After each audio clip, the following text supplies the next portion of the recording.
Sanibonani wey'ngane zakwethu, ake nginibelele phinde futhi nginamukele kuyona i-channel hamba phambili Radio Inkeza. Lami igama ngempeza ngintuthu ngakhumalo bathila sibona amagomede. Mothi mhlawumbe usemusha kuleli khaya sizophinde ngicela nje show ukuthi uyasubscribe, ungakhohlwa ukukhomenta nokulike nokushare.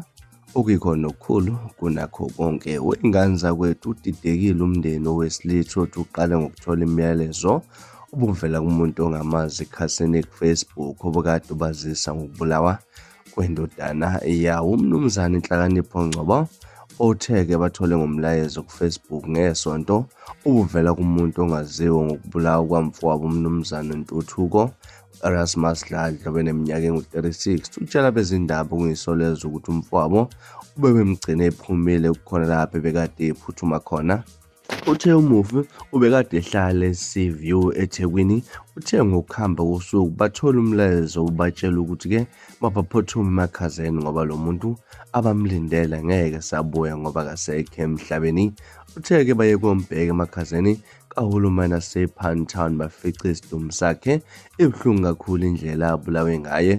Emqaleni bekunocingo kuthi emzimbeni wakhe wonke obukade ulimele. Kubonakala nje ukuthi-ke washaywa ngaphambi kokuba bulawe, kuchaza uNgcobo. Uthe-ke bakhathazekile ukuthi ingane engaka ekade edala ukuthi azabulawa ngesihluku esikhula ngaka umuntu abamazi elunge ekangaka-ke. Leli phephandaba-ke lilinayo nemilayezo ebibhale ngothile ku-Facebook lapha-ke abesho khona ukuthi umbulale ngephutha umufi.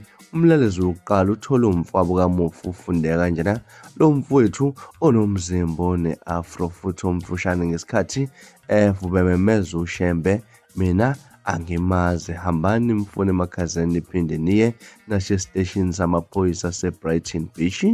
Uma-ke uqhubeka ukuthi-ke akusilona ihlaya lelangidlali, phuthumani ngempela nitshele nabantu abadala ushone namhlanje ekuseni futhi akekho umaziyo. Nami sengishawa nembeza, ngifisa ukuthi unina okungenani nazo ukuthi-ke ungene kuphi umzimba wakhe-ke. Uqhubeka kathi umfethu, ngimbulalele ubafa, ngiyaxolisa, ngiyasola, mengithi ngibulala isigebengu kanti ngibulala inceku ukaNkulunkulu. Okhulumela amaphoyisa aZulu-Natal umnumzane Robert Pauli Magwaza ukuqinisekisela ukubulawa kamufi.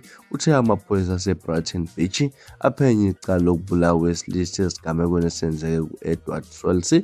Uthi-ke kusolakala umufi ubulawe ngomuntu ongaziwa. Nganza kwethu izona indaba esinethulezo namhlanje esihamba phambili kwezisenkezweni. Ngakuthini okwakho ukuphawula ngalolu daba? Ahlala comment section ke ngizwe lwakho uvo ngalolu daba. From ila sibone ngane zakwethu sengiphuma njena kuRiyanthembisa unyabuya futhi nezinye izindaba ezilandelayo kwivideo elandelayo. Kwakho ukusubscribe niziphathe kahle nibe nosuku lomnandi, ngithanda kakhulu.